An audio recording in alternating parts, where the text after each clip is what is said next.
Hello नमस्कार दोस्तों। Recently क्या हुआ है कि हमारी इंटेलिजेंस एजेंसी को अलग अलग एविडेंसेस और सूत्रों से ये पता लगा है कि भारत के अंदर जो कश्मीरी मिलिटेंट है उनके पास में इरिडियम सैटेलाइट फोन और wifi enabled thermal imagery tools है जो कि अमेरिका के हैं। सवाल ये उठता है कि अमेरिका के ये high technology tools Kashmiri militant के पास में कैसे आए, साथ में ये कश्मीरी मिलिटेंट इन टूल का कैसे प्रयोग करते हैं भारत की आर्मी के खिलाफ। उन सारी चीजों को हम लोग समझेंगे, बट उसके पहले आप लोग मेरे साथ में एसआरसी 10 टेलीग्राम ग्रुप के ऊपर जुड़ सकते हो। क्लास की अपडेट पीपीटी पीडीएफ आपको यहाँ पे मिल जाएगी। इसके अलावा रोज सुबह 8 बजे हिंदू एनालिसिस की क्लास मेरे द्वारा लाइव ली जाती है, इसके अंदर आप बिल्कुल से जुड़ सकते हो। और दोस्तों, अगर आप लोगों को अनअकैडमी के ऊपर सब्सक्रिप्शन लेना है तो इट्स अ हाई टाइम, आप अभी सब्सक्रिप्शन ले सकते हो, जिसके बाद अगर आप कोड यूज करोगे एसआरसी 10 तो आप लोगों को मेरे द्वारा पर्सनली 1-on-1 मेंटरशिप मिलेगी। सबसे पहले बात करते हैं टूल्स के बारे में, जिसके अंदर सबसे पहला टूल है iridium satellite phone. Iridium satellite phone क्या होता है? इरिडियम तो एक कंपनी का नाम है, इंपॉर्टेंट है सैटेलाइट फोन। कई बार आपने मूवियों के अंदर इस प्रकार का फोन देखा होगा आर्मी ऑफिशियल के पास में, जो हिमालय वगैरह के रीजन में एक दूसरे से कांटेक्ट करने के अंदर यूज करते हैं। ये सैटेलाइट फोन का प्रयोग क्यों किया जाता है? क्यों हम लोग नॉर्मल फोन का प्रयोग नहीं करते? क्योंकि क्या होता है कि सैटेलाइट फोन सैटेलाइट का और जो रेडियो है उसका प्रयोग करता है अपनी जानकारी को भेजने में, जिसके कारण से ये सैटेलाइट फोन हर प्रकार की ज्योग्राफी के अंदर काम कर जाता है।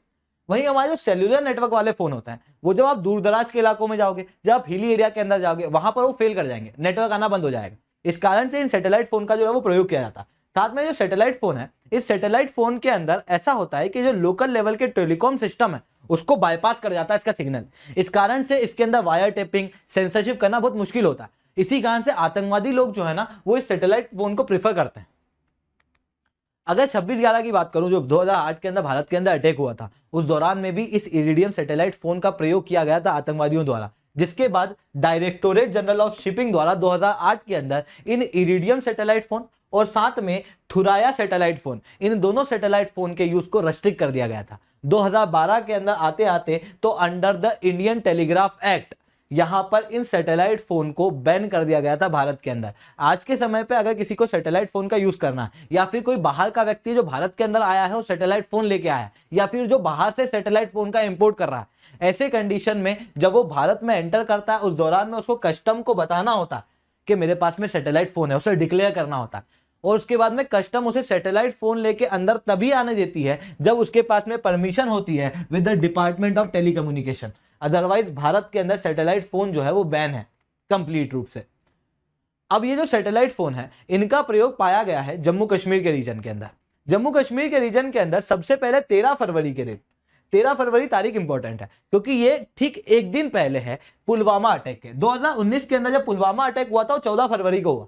उसकी तीसरी सालगिरह के जस्ट एक दिन पहले यहां पर हम लोगों को देखने को मिला कि नॉर्दर्न कश्मीर के इलाकों के अंदर बांदीपोरा, कुपवाड़ा, बारामूला, बड़गाम, गांदरबल और इवन पुलवामा के अंदर भी कई सारे सैटेलाइट फोन जो है वो एक्टिव हुए और थोड़ी देर के बाद बंद हो गए।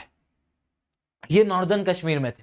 फिर थोड़े समय बाद अभी अभी हम लोगों को देखने को मिला कि सदर्न कश्मीर के अंदर भी, दक्षिणी कश्मीर के अंदर भी ऐसे ही सैटेलाइट फोन जो है वो एक्टिव हो रहा है, जिसके बाद में कंसर्न जो है वो दर्शाया जा रहा है। सवाल उठता है कि ये जो इरिडियम सैटेलाइट फोन है ये इन मिलिटेंट के पास में आए कहां से?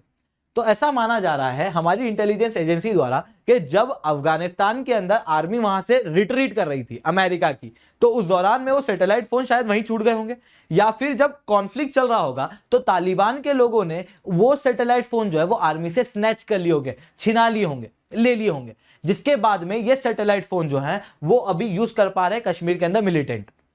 अब ये जो सैटेलाइट फोन है ये कश्मीर में मिलिटेंट यूज तो कर पा रहे हैं, पर इनको रोकने के लिए भारत सरकार द्वारा क्या किया जा रहा है? इन्हें रोकने के लिए प्रॉपर रूप से नजर रखी जा रही है, इन सैटेलाइट फोन को मॉनिटर किया जा रहा है, इवन इनके यूजर्स को भी मॉनिटर किया जा रहा है। और उसके बाद में कोशिश की जा रही है with the NTRO, national technical research organisation and defence and intelligence agency DIA द्वारा, कि ये जो सैटेलाइट फोन है इन्हें न्यूट्रलाइज किया जाए और जो यूजर्स है उन्हें कस्टडी के अंदर लिया जाए। साथ में जो दूसरा इक्विपमेंट है, दूसरा equipment wifi enable thermal imagery device होता है।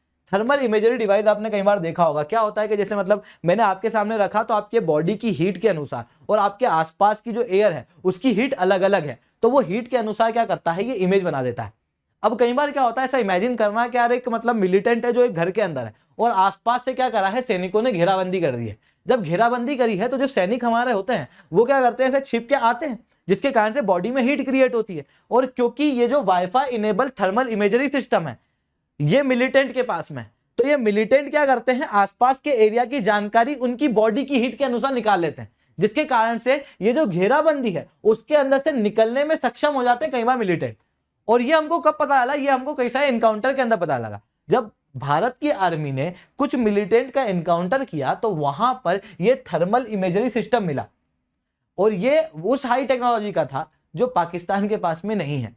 मतलब ये हो ना हो अफगानिस्तान से आई है, जब अमेरिकी सेना ने यहां से रिट्रीट किया होगा। तो ये भी एक कंसर्न का इशू है। इस कारण से आजकल जब इनकाउंटर वगैरह करने या फिर किसी मिलिटेंट को पकड़ने हमारी आर्मी जाती है तो वो जैमर का प्रयोग करती है, जो कि क्या करती है, उनके सिग्नल को रोक देती है।